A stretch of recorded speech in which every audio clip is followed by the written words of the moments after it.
Baptist Bookstore Network.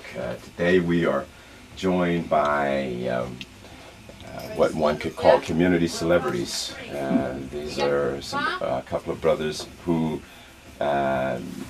inadvertently, I'm sure, became wrapped up in a systematic injustice of being brought before the criminal courts after 30 years on it's about 30 years? 36. 36 years on criminal charges that stem from the shooting incident of a San Francisco police officer. And I have with me today, if I may, have you introduce yourselves. My name is Ray Boudreau. I'm one of the San Francisco 8. And for reference, I'll be turning 65 in November. And whenever I'm traveling, I always try to find a black bookstore. And I wandered into Marcus's today. I've been in the shop in Oakland. And folks were considerate enough to want to hear what we have to say this morning. Wonderful. Thank you, Ray. And you're to your left, you have Francisco Torres. Francisco, I'm from New York, and I'm one of the San Francisco 8, and when he stumbled into the bookstore, we all stumbled in behind him.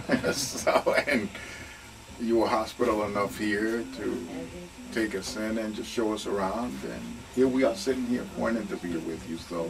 Wonderful. Much love. And who came with you guys today? Well, my name is R. Kill, a.k.a. Lawrence Kilbrew, and I stumbled in with them in the bookstore. And people were nice enough to, it's very comfortable here. It's like being at home.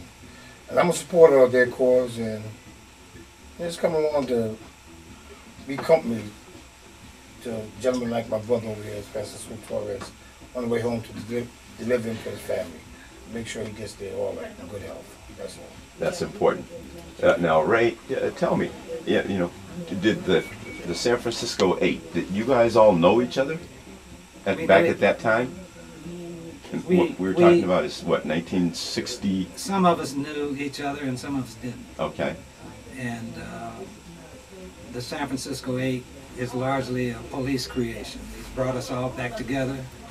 We've become reacquainted again and made some new commitments to try to see what kinds of things we can do with the, I guess you'd call it notoriety that we have. That at least now there are people who are interested in what we might have to say. And just through, in spite of everything, we've become elders in our community. And the San Francisco 8 case and our ages have given us a kind of a cachet that hopefully we can use for some good. Now, you guys were in if you're 65 now, you were in your late 20s when this all happened to you. Right. What were you doing back then as a 29, 28-year-old? I had just been discharged from the U.S. Air Force. I'm a Vietnam veteran. And in the 50s, I was in high school. And all through the 60s, I was in the military, usually overseas. And my commitment to the civil rights struggle, which was going full steam at the time, started to grow while I was in the service. Okay. And my intention when I got discharged was to get involved. And involvement meant coming to the Bay Area. I was discharged down in Riverside, California, and I knew some people here. And this was my place to come to fulfill that thing that I wanted to do. Now, when you got here, as you say, the movement was already in full force pretty much in the South.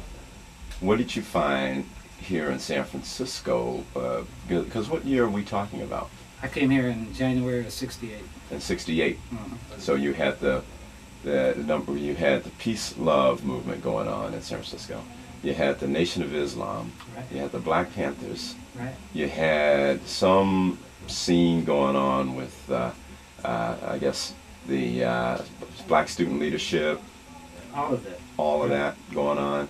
And how did you get involved? I was working, and I was a student at San Francisco State. Oh.